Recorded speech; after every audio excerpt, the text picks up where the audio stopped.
Saudara-saudari yang dikasihi Tuhan, sejak pekan lalu saya berjanji sekurang-kurangnya kepada diri saya sendiri untuk membuat homili berseri sejak minggu biasa ketiga pekan lalu.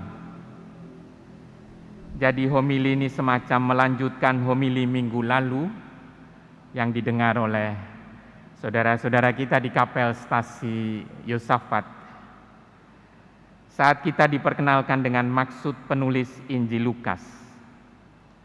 Setelah menyelidiki segala peristiwa itu dengan saksama dari awal mulanya, aku mengambil keputusan untuk membukukannya dengan teratur bagimu. Dengan demikian, engkau dapat mengetahui bahwa segala sesuatu yang diajarkan kepadamu sungguh benar. Kalimat terakhir ini saya ulangi. Dengan demikian, engkau dapat mengetahui bahwa segala sesuatu yang diajarkan kepadamu sungguh benar. Itulah maksud penulis Injil Lukas, supaya dengan membaca Injil Lukas, kita mengetahui bahwa segala sesuatu yang diajarkan kepada kita tentang Yesus Kristus sungguh benar. Pengantar Injil Lukas ini dilanjutkan dengan kisah Tuhan Yesus membaca kutipan dari kitab Nabi Yesaya di rumah ibadat di tempat asalnya, yang mewartakan bahwa tahun rahmat Tuhan sudah datang. Dinyatakan melalui tanda-tandanya, pembebasan kepada orang-orang tawanan dan penglihatan bagi orang-orang buta, pembebasan orang-orang yang tertindas. Dan dengan membacakan kutipan Nabi Yesaya itu, Tuhan Yesus secara implisit menyatakan dirinya sebagai tanda kehadiran kerajaan Allah. Pada hari ini genaplah nas tadi sewaktu kamu mendengarnya. Hari ini kita mendengar dan membayangkan serta merasa-rasakan bagaimana tanggapan orang-orang yang mendengarnya. Dan kita dapat mengenali kontradiksi dalam reaksi orang-orang Yahudi. Di satu sisi, mereka membenarkan dia dan mereka heran akan kata-kata indah yang diucapkannya. Di sisi lain, mereka sangat marah. Mereka bangun, lalu menghalau Yesus keluar kota dan membawa dia ke tebing gunung tempat kota itu terletak untuk melemparkan dia dari tebing itu. Namun, berhadapan dengan kemarahan orang banyak itu, Tuhan Yesus menunjukkan wibawa yang kiranya hanya dimiliki oleh orang dengan daya ilahi dalam dirinya, atau sekurang-kurangnya orang yang berkerohanian mendalam.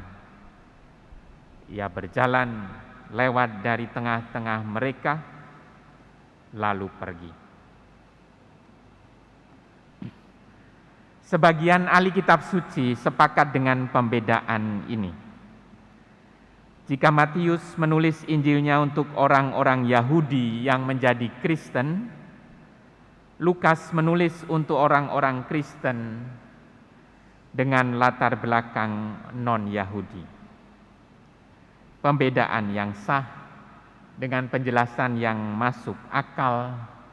Salah satunya adalah dalam Injil Matius ada khotbah di bukit yang merupakan perluasan dari hukum Taurat orang Yahudi.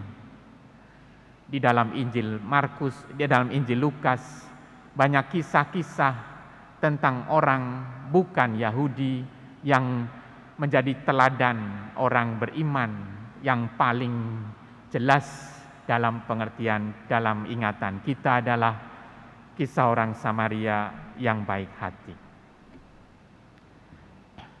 Tetapi saya sendiri condong pada pendapat yang melihat bahwa penulis Injil Lukas mempunyai kepekaan yang sama rincinya terhadap agama Yahudi.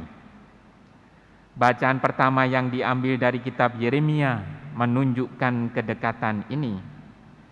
Injil Lukas menunjukkan bahwa apa yang dialami oleh Tuhan Yesus dialami juga oleh para nabi sebelumnya, yaitu penolakan dan penentangan.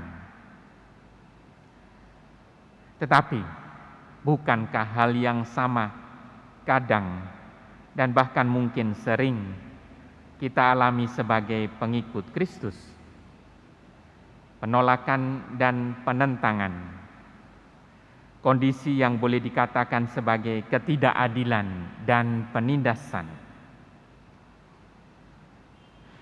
Terhadap kondisi atau perlakuan sedemikian ini, kita diundang bahkan ditantang untuk bersikap sebagaimana Tuhan Yesus yang berdiri perkasa, bukan dengan keperkasaan yang agresif, melainkan yang asertif, yang tidak melawan kekerasan dengan kekerasan, melainkan dengan kelembutan, dengan kasih.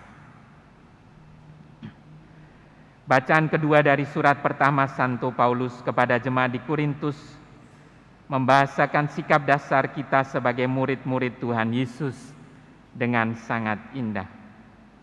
Sedemikian indah, saya tidak merasa perlu, bahkan tidak merasa pantas memberikan komentar, hanya berani membacakannya lagi. Kasih itu sabar, murah hati, dan tidak cemburu. Kasih itu tidak memegahkan diri, tidak sombong, dan tidak bertindak kurang sopan.